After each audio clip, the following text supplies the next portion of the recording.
Well, hello, Miss Jackie. How are you?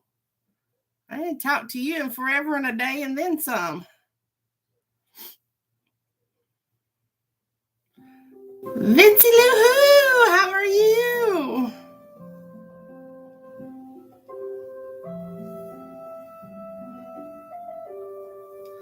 Hey, Ori.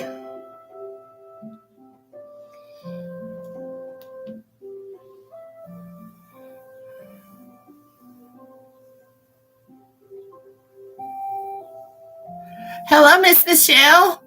How are you? Well, I was running a little bit late too.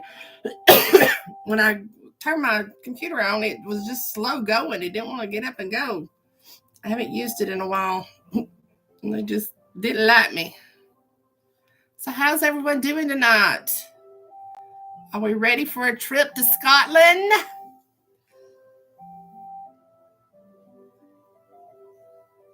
Got the mood set over here. I got the music going so that we can get in the mood.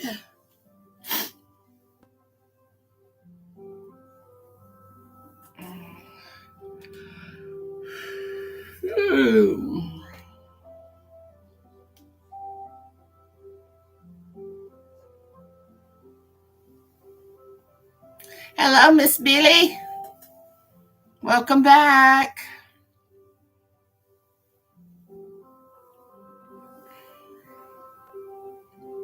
The heat's awful here, but that's okay. Like they just said on the ball game a while ago, at least it's not snowing. I'll take this over snow any day. Jackie, I am doing much better. Much better, thank you. Survived the pollen of 2022, whatever year this is. Michelle, where are you from? What part of the world do you hail from, sister?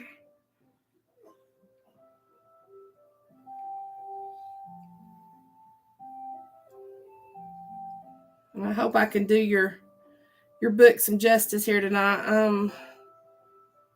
Still struggling a little bit, but I'm in better shape than I have been for Southern California. Girl, it's warm there all the time. What you talking about?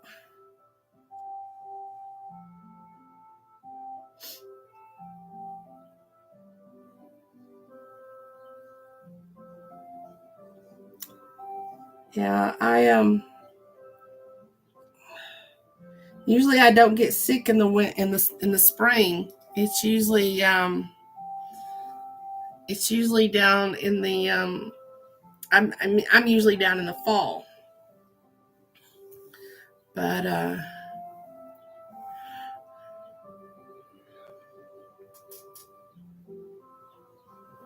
wow, rain in Southern California? That's odd. You guys aren't usually humid either, are you? Isn't that kind of odd for you guys too? Alrighty, we about ready to get this show on the road. I've done more talking right now than I've done in a week. So let's go while my voice is still holding up.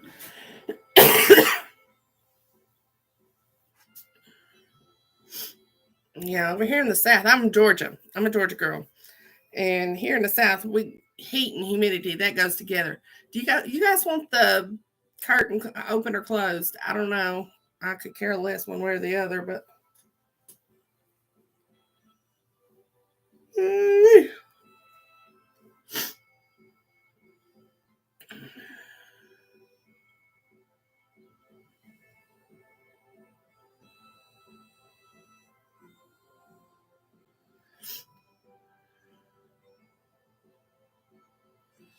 I wouldn't know how to. I don't think I could function without humidity. Okay, so tonight's book is called Highland Burn. It's the first book in the Glen Highlands romance series, written by Miss Michelle. And I'm gonna mess this up. Please forgive me, Michelle. I'm horrible with names. The girls will tell you. Miss Michelle Deerwester-Dalrymple. And hopefully I didn't screw it up too bad. Okay. All right, Vincy, getting it open. Is the music all right? It should be okay. I don't think there's going to be any singing to it, so I just wanted to kind of set the mood. These things are so filthy I can't even see out of them. Chapter 1. Glen, Scottish Highlands, Invergary Castle, early 1691. Oh, by the way, I am of Scottish royalty. I found out recently.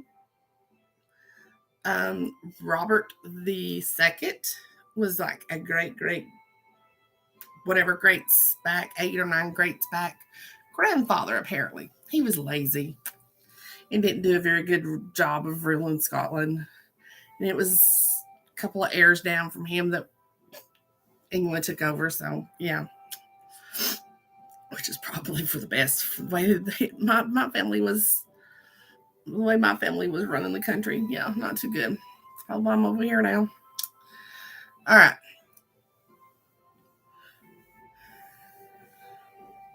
Oh, Lord. And I don't do accents very well, so we're not even going to try that. I'll just try my voices out.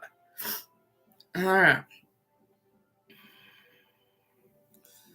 And I'm thinking this might be an older guy here. So, King James has given us leave to ignore William of Orange and his absurd request.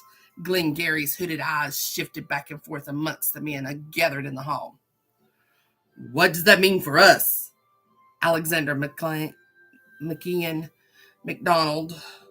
the Glencoe Laird, asked. I'm going to say Lord because my tongue don't really move like that.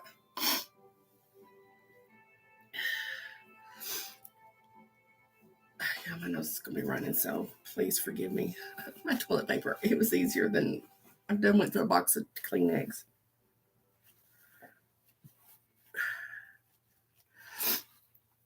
His pale green eyes flashing with ire that ran deep for every man in the room.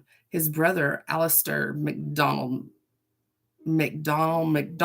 of Glengarry, was the powerful laird of all the Lochaber MacDonalds, a clan so large and influential that they challenged the power of the king himself in the Highlands. He rubbed his hands through his hair, which was starting to thin even more over the MacDonalds' rising complications between King William of Orange, the Campbells, and this oath of loyalty that meant swift retribution if left unsigned. We shall wait until the last possible moment to sign this loathsome oath of loyalty to Orange, Glengarry explained as he dropped his hands to his lap and folded them. He behaved as if they had all the time in the world, which was untrue. Time was slipping away far too quickly than any of the MacDonald lairds cared to admit. If I must wait until the very last day of the year, so be it. I shall not sign any oath of alliance if James holds out hope for reclaiming the throne. 'Tis good and well. 'Tis well and good, Alexander MacDonald responded. But the Campbells, they will no like having to wait on that oath. They already nip at our heels, raiding and arriving.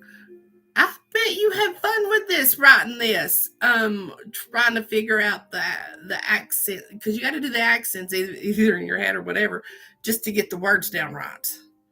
And what I'm talking about for those, I'm talking to Michelle directly, but for the rest of you, what I'm talking about is like when you say part of a word, one that comes to mind here in the South is nothing. We don't say nothing. We say nothing. You leave off that G, and there's usually like a, so, and there's word, and that comes from the Scotlands and the Irish and stuff, from the Scottish and the Irish, because I'm especially me and where we're at here, because we're mostly Appalachian here. The Appalachians came from Scotland and Ireland. So, and what of the other clans that follow our lead? Seamus MacDonald inquired. Several of the lairds nodded. What are they to do in the meantime? Most of those clans are not large enough to take on the full brunt of the Campbells and their alliances on their own. They are more exposed than any MacDonald. They can elect whether or not to sign the other fealty before we do, Glengarry intoned. We are not our enemies' men. We will not hold what they must do for their own people against them, and if they nip at our heels, we shall return the favor. The men then gathered around the hearth, nodded, and agreed with the comment. Many of them came from smaller clans or had family in those clans, and they were not prepared for retribution from either the pompous Campbells or the impostor king himself.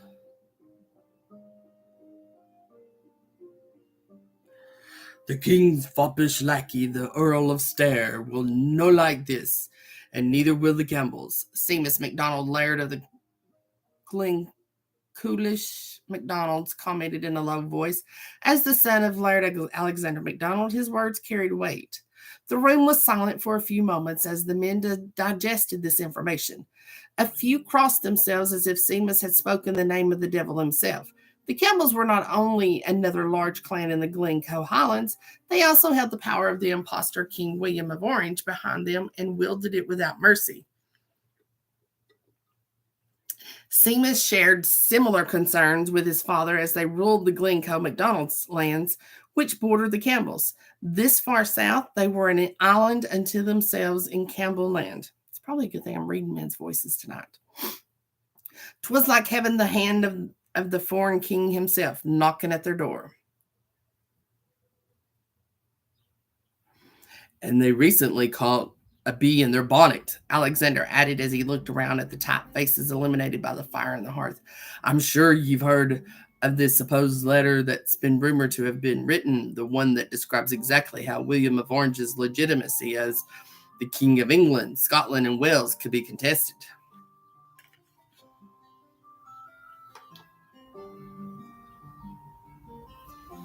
They're actually not hurting. I'm actually working with what I have here instead of trying to go against it.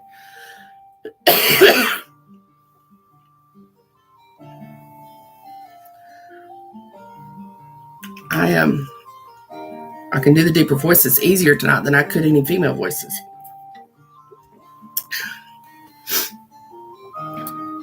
The men grumbled amongst themselves. Rumors of this letter had increased and grown more wild with each retelling, so much so that Alexander and his son Seamus had come to doubt if such a letter even existed. The power of such a letter, however, of that possibility remained too great for most to deny. Something that could dethrone William of Orange, something that could declare his illegitimacy and restore the rightful King James. Oh, but of course, the Campbells would fight tooth and nail against the discovery of that letter and slay anyone who might come into contact with it. We must get our hands on this letter, Glengarry proclaimed, his voice carrying over the din of the men's rumblings. The room quieted. Do you know where it might be? His question was directed at his brother Angus, who flicked his gaze to the rafters before answering. Nay, I've heard of a lad who somehow snuck into Orange's court and absconded with it. A lad? Seamus asked, raising a disbelieving eye. That's the only description you have. What lad? Alexander shook his head. 'Tis all I've heard. A lad. I dinna know his clan, his alliances, or his interests. I didn't even know his hair color. I heard he found the letter on a desk at Kensington during its construction, and seeing what was written on it, he slipped it into his pocket and departed with nary a God be with ya to anyone. One day he was there, the next he was gone.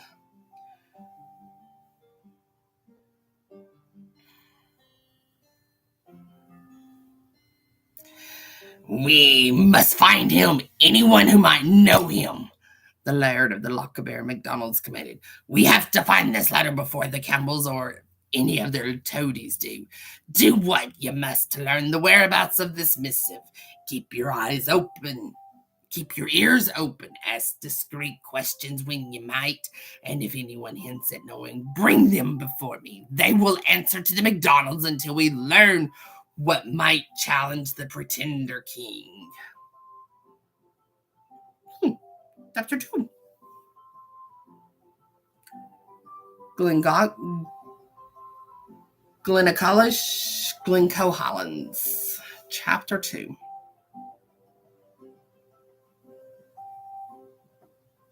No, and I've not had pain. Well, since the weekend I went to the weekend I went to the ER, that was painful. But that was just Ursula doing her thing. I've not had a sore throat. I mean, I kind of had a scratchy throat at one point, but I've not had a sore throat through this whole thing. Even when I didn't have a voice, I didn't have a sore throat. It just my vocal cords just didn't want to work. Seamus MacDonald stormed through the hall of his keep toward the main doors, the rich baritone of his voice echoing off the ancient stone. Reade, no, he's deeper. Reade, Maddock, grab your claymores and attend me. We are riding to your uncle's near Kinlochleven.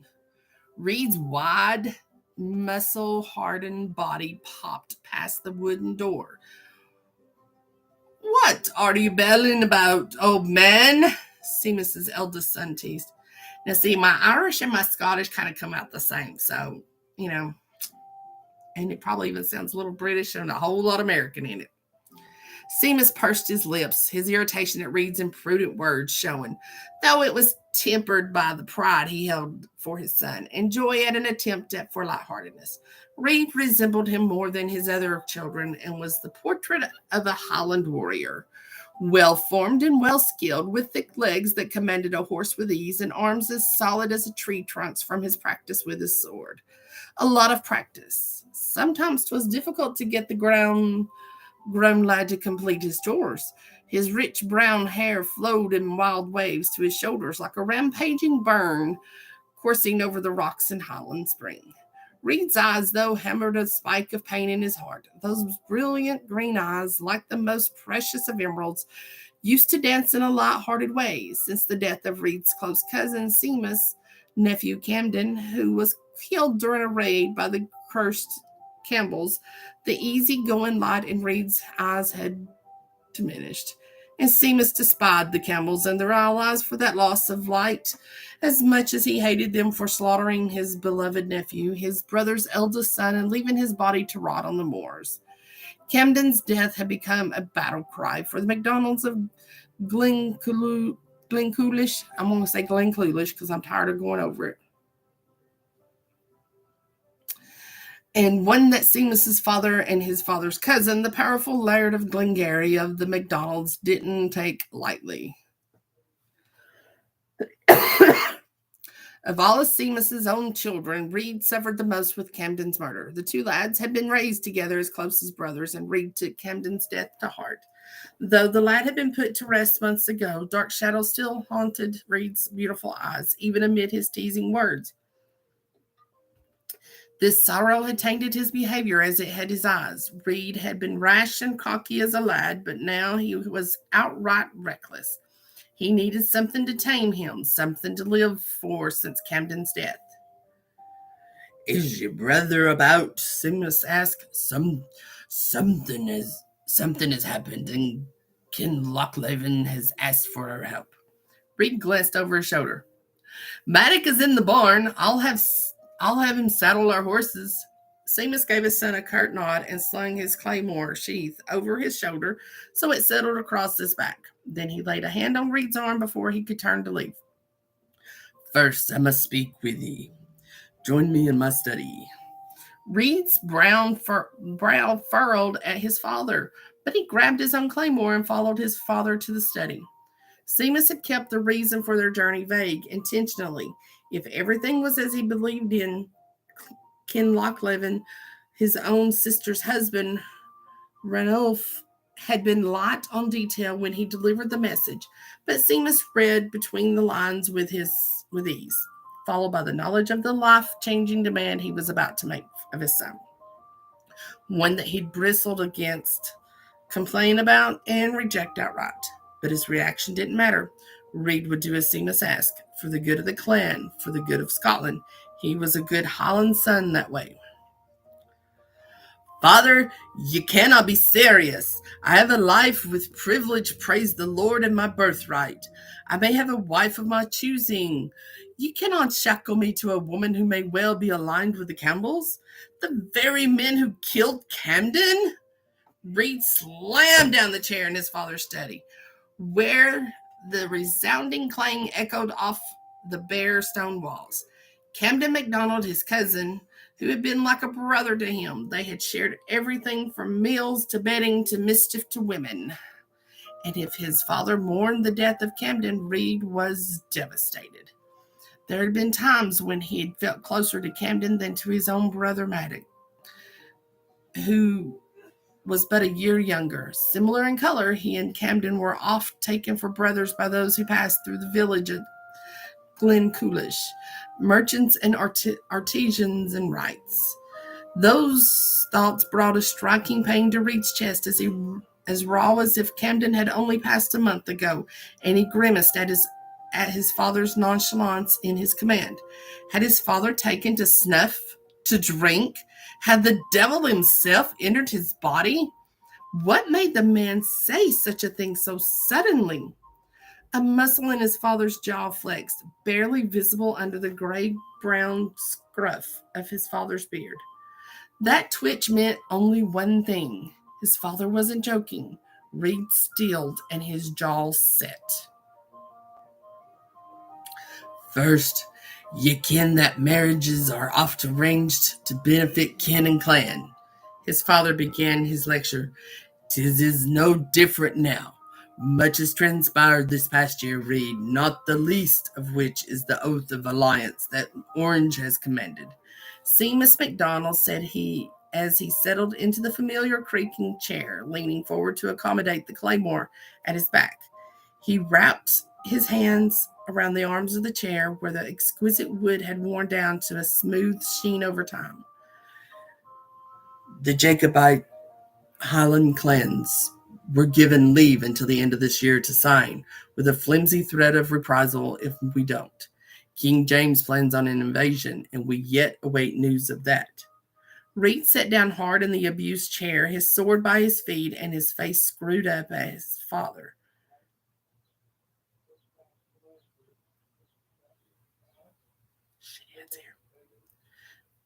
Then why? There's more. A possible letter disavowing and potentially challenging Orange's claim as king. The problem is we didn't know where the letter went or who it was who has it. Until then, we need to do what we can to keep Breadalbin, the Campbells, and Orange in check. Reade leaned back in the chair, the folds of his muted red plaid falling between his thick thighs. You think this lass has the letter, the one you desire I wed, that her husband got his hands on it? Her dead husband, Seamus corrected. Nay, I do not believe she knows of the letter's existence, much less has it in her possession. Blair Gordon, nee Hamilton, has practically sold off to the Gordons as a way to make an alliance with the Hamiltons, to force their hand in signing the oath of allegiance and pay off a gambling debt of all things. However, 'tis rumored her dead husband had his grimy paws on the letter and was holding it for extortion. Even then, 'twasn't a success, since the Campbells obviously came to believe Mungo Gordon a traitor and sought to get the letter by more deadly means. Obviously, Reade repeated. The air in the room was thick and heavy. Spring had been slow coming, but even in the cooler air, a heat pressed down on him like a thick tartan blanket, and an irritating trickle of sweat rolled down his back. Reade shifted in his seat and ground his teeth, waiting. His father leaned his elbows onto his neat desk. His father had always been a rather neat man, and rested his forehead in his hands. Reade, the Highlands are in an uproar. We don't know If the widow is a spy, as her husband might have been, in truth, we don't know if she's for the Campbells or no. If she knows of the letter or where it is.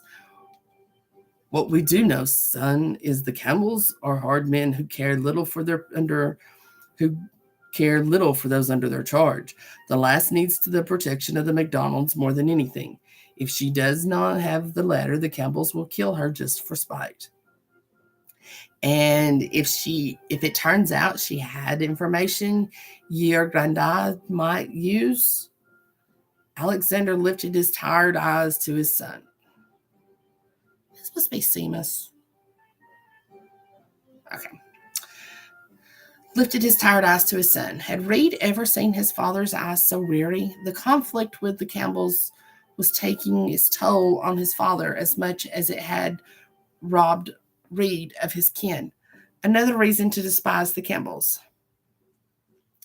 And ye want me to wed a lass I've never met, never seen, who may be a spy and aligned with the Campbells, Reade stated flatly, trying to control his rising ire, which was difficult enough when he wasn't watching his life unravel. What's in this for me? What do I get for taking on this burden? Seamus gave his son a wry side grin. A grateful clan and lord, a pleased mother and father, a wife, a pretty and compliant one, I've heard, and she's from a fine family, the Hamiltons. Surely 'tis enough. Reade stood without answering and strode stiffly from the hot room. He had no answer, and any protest he made regarding this horrid arrangement would fall on deaf ears. His father, his lord, had commanded, and Reade, ever the obedient son, would do as he commanded.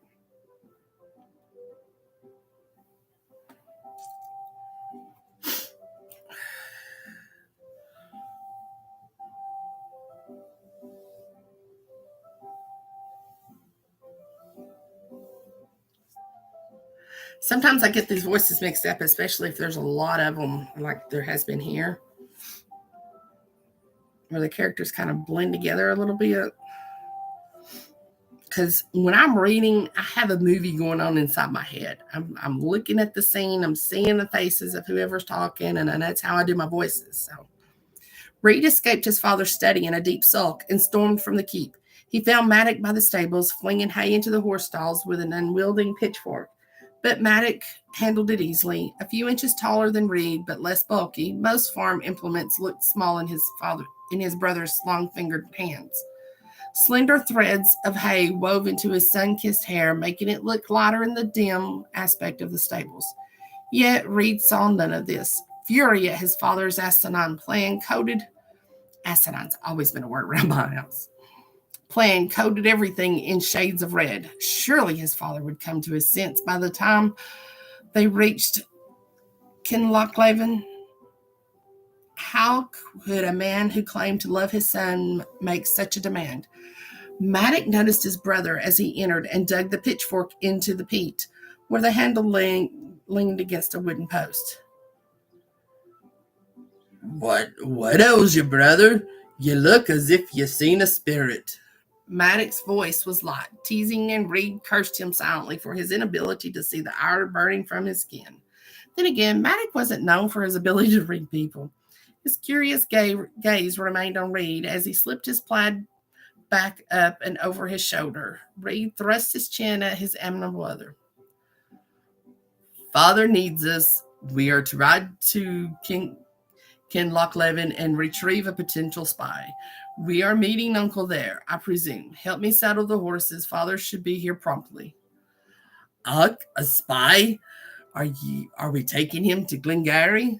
Reade's lips worked hard against his teeth before he spoke. Not quite.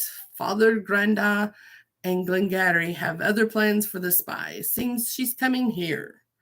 Maddox stiffened, making him appear even taller, and his easygoing expression slipped. She? He grinned at his brother. Reade, however, frowned harder at his brother's good-natured response. Let it rest. I do not ken the details. You can ask father if he's up for talking. Come on, dinna dally. It's a long ride, and the sooner we get there, the sooner we can get home.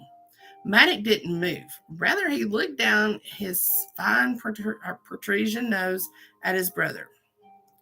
Seems ye are a bit perturbed about this task. Is there something more to this spy? Reade turned away from him with a wave of his hand. Never you mind, just get the horses. Christ's blood. Reade cursed to himself. If this addle-pated brother didn't keep his mouth shut, his father would never change his mind. And by the time this last reached Glen Coolish, that would be the outcome, Reade promised himself. He was not going to wed a possible treasonous Campbell spy, no matter how bonny the widow might be. Thank you, Michelle. Chapter 3. This might be the last one. I'm going to try to do 4, but this may be the last one. As you guys can hear it, it's getting it's getting dry. Chapter 3. Kinlochleven, Glen Highlands. Blair gathered her woolen skirt, slid off the bed, and shook the wide iron door handle again. Nothing. The door hadn't moved all day. Not since the nervous kitchen maid had crept in like a timid church mouse, dumped the silver platter on her rickety table, and departed as if the hounds of hell were chasing her. Blair had sat on her bed and watched the lass's antics from under hooded lids. She might be stuck in this room, a locked-up prisoner, but she's not let on to anyone that it irritated her, not even a lowly kitchen maid. The iron bolt didn't budge as she wiggled it, and not for the first time, or the second. She cursed her dead husband for his asinine behavior and foolish decisions. His choice to walk the fine line between the Campbells and the MacDonalds got him killed, and her imprisoned. At least it was the MacDonalds who detained her. She shuddered under her tattered plaid wrap at what might have happened if she'd fallen into the same hands as her husband, that of John Campbell the First, the Earl of Breadalbane, and the symbol of King William in the Highlands, had sworn his alliance to William of Orange. In doing so, John fell in with the king's agent in the Highlands, the snobby Secretary of State, John Dalrymple, first Earl of Stair, and between the two of them they preyed upon the MacDonalds and their allied clans, and upon anyone they believed to be traitors, like her dead husband. Though the clans were required to agree to the royal proclamation by the sunset of this year, the Earl of Breadalbane and the Earl of Stair had their own agenda against those aligned with Lochaber, chief and Laird of Clan MacDonald entire. Blair had warned her fool of a husband, but as usual he ignored her, claiming the mind of a woman wasn't worth that of a dog. Rather, he continued to play both sides, and it had gotten him drawn and quartered by the Campbells. Locked in this room, his innards were still intact. Blair considered herself fortunate. The MacDonalds hadn't decided her fate yet, so that was a token in her favor. Unlike her traitorous husband, she might get out of this fiasco alive. Those thoughts brought back the memories of that dismal day when she was called into the small salon of the decaying Gordon manse. Her husband had been absent for days, claiming work, but she knew that his work often involved visits to the loose women at Mary McMahon's house of ill repute near Inverness. He needn't have lied to her. In truth, she relished those days of peace and quiet, where she didn't have to hear his grating, drunken voice or be the sounding box for his strange ideas. Or worse, when he was in his cups, suffering the indignities of his pathetic cock and heavy hands. She rubbed her arms where the bruises of their last interlude yet remained, and the footprint-sized one on her back from where he'd kicked her to the floor. That one would be black for a fortnight, and God himself only knew when it would heal. She had loosened her stays so that they wouldn't press against the irritated wound. Yet days when he was gone, those were the days she spent drinking spiced red wine by the hearth with the beloved book in her hand, or wearing her burnished oak brown hair waves loose and sewing in the dappled morning light that settled through the windows of her salon and provided the perfect place to sew her tapestries or gowns with her ladies. Blair's hand flew to her neck. Her ladies. Her ladies! What had happened to them? Oh, she prayed the MacDonalds were more civilized than the blasted Campbells who had sent her husband's head with his tongue cut out to her wrapped in a dark blue Campbell plaid stained vermilion with his blood. She had screamed and dropped the barbarous gift in her mind as her mind spun and her knees went weak. Her maids had caught her, and one of them told her a tenant farmer ran to Hughie Lamont for aid. Lamont was a Cameron, and the Camerons were staunch Jacobite allies of the MacDonalds, hence her present imprisonment of Kinlochleven Keep. She turned her back on the oak and iron reinforced door, leaned against the barrier to freedom, and slid down, landing hard on her backside. She didn't cry easily. Blair had learned to bite back her tears early in her marriage, as they only brought her husband's hand down harder. And now the tears flowed freely, dripping from her cheeks and wetting her skirts. Blair had thought her marriage to Mungo Gordon was hell. But what if he was the start of the journey? If the MacDonalds believed her to be as much of a spy as her husband, just as the Campbells had? She gripped her sour stomach that threatened to eject what little she had eaten that day.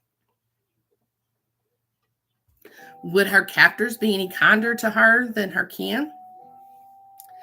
Blair trudged over to the best and flopped into the uncomfortable bedding. She stared at the rafters in the ceiling, retelling herself an old tale of ancient Highland goddesses to pass the time. Worry had done naught for her, but caused her to waste away so much that her waist of her gown hung on her frame, making her stained shift bunch up when she moved. She had been locked in this chamber for 3 days, and as she had for the past 3 days wondered why. What, or rather who, were they waiting for? And what import did wee Blair Hamilton Gordon, have at all, especially for the MacDonalds? Why had they come for her and not the Campbells? A pounding at the door, followed by crashing open, jerked her from her thoughts, and she bolted upright. She scrambled backward, trying to hide under a plaid arrasade, but 'twas a poor shield against the 3 Highlanders that bounded her room, dwarfing it under their enormous presence. What manner of men or monsters were they? Nay, more a monster than your husband, a small voice spoke up in her head. Blair pushed it away to stare up at the men. Their muted red and black plaids fell around their waists, and their tunics were stained and wet under the arms and around their necklines. They must have ridden hard to get to the Gordon Keep. Trying to beat someone else to her chambers, perchance? The shorter of the 3 with brown hair shot her with gray stepped forward. Mistress Blair Gordon? His voice rumbled from the chambers, much like he and his men. She nodded weakly. Ach, then ye are to come with us. We have a horse ready for ye. Can ye ride? Another weak nod. He waved his fingers at her. Then hurry. Against her better judgment, she rose and approached the men in his outstretched hand. What other option did she have? If she said nay, they'd as soon toss her over a horse and ride off with her anyway. This way would be easier on her bones. As she reached the door, she noticed one man, younger and taller than the man who spoke, held a square crimson-stained box in his hand. She knew what that cursed box contained. The remains of her husband. Had they found it back the house she shared with Mungo? What did these MacDonalds desire with it? If they were taking that box, then they were surely taking everything in their house. Mungo must have laid his hands on something they wanted. The man grabbed her upper arm in a surprisingly light grip, as if he were escorting her to a Silda and not a goal, as he led her away from her present prison. Her heart raced in her chest so hard she believed it was going to explode. Where are we going? She asked, not expecting an answer. To Glencoolish to Glencoolish. Oh, wait a minute. Let's see. This is talking. To Glencoolish, forgive me. The man bowed low. I'm Laird MacDonald, chieftain of Clan MacDonald of Glencoolish, son of Laird Alistair MacDonald of Glencoe, and kin to Glengarry. We've had word that your husband was murdered by the Campbells as a traitor, and we did not wish you to befall a similar fate. We've come to collect you and bring you under the protection of the MacDonalds. So the MacDonalds had reached her first, as Lamont promised, and were taking her. Was she to spend more time imprisoned, throwing her into their dungeons as punishment for her husband's supposed associations with the Campbells? Did they think she too was a traitor, or did the MacDonalds have another reason to retrieve her? From how the men glared at her, especially the one holding the box, she assumed that the goal was her cursed future. Asking her about her husband's actions wouldn't do them any good. Her husband told her nothing and hid everything. Imprisoning her was a waste of their time. What use did she serve to cause the MacDonalds to ride across the Glen to retrieve her? All right. I don't think I can go any further tonight. But I did get 3 chapters in. Forgive me, Michelle.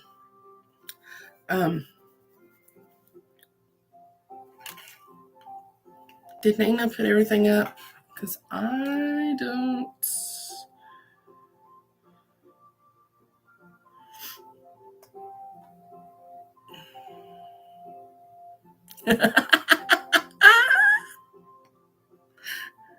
That was cute. And sing.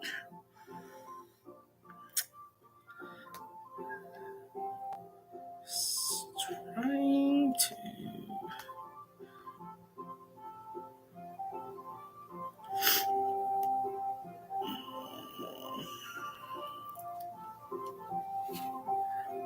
This has been going on since Memorial Day, or since the weekend right after the week of Memorial Day. It's been rough, but I am much better. But my partner's now got it, and he's got it like really, really, really bad. He even coughs in soprano. It's hilarious. I ended up going to the ER because I thought I was getting pneumonia. They told me I had sinusitis, gave me a shot in the ass, steroid shot, and then a week's worth of antibiotics. And I finished those up this past Sunday or Monday. And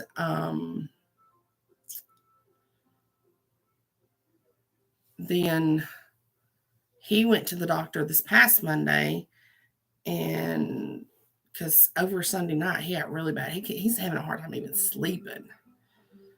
But he got the same thing I did. Plus, he got some eye drops because his eyes were messing up. Okay, y'all. So let's see.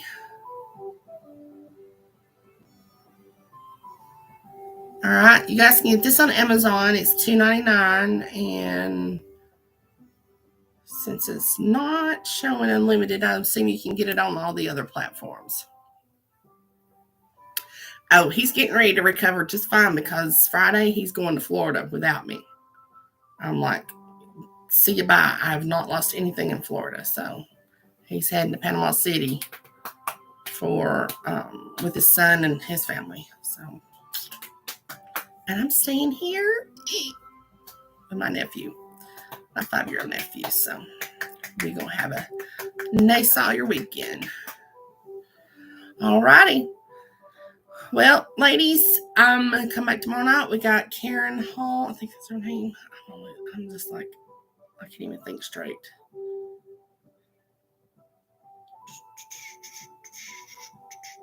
KR Hall tomorrow night. Taming His Pet, Dominant Gentleman's Club, Book 1. So tomorrow night's going to be a hot flash kit night, y'all. I got my fan down here. I'll probably have it blowing on my hoochie like I've been having lately because since I got sick, I'm having hot flashes galore. So thank you, Michelle, for letting me read this. Apologize for all this, but I hope I didn't ruin it too bad.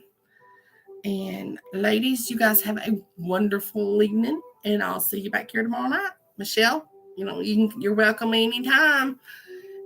Anytime. Thank you, Billy. All right, y'all have a good evening and happy reading.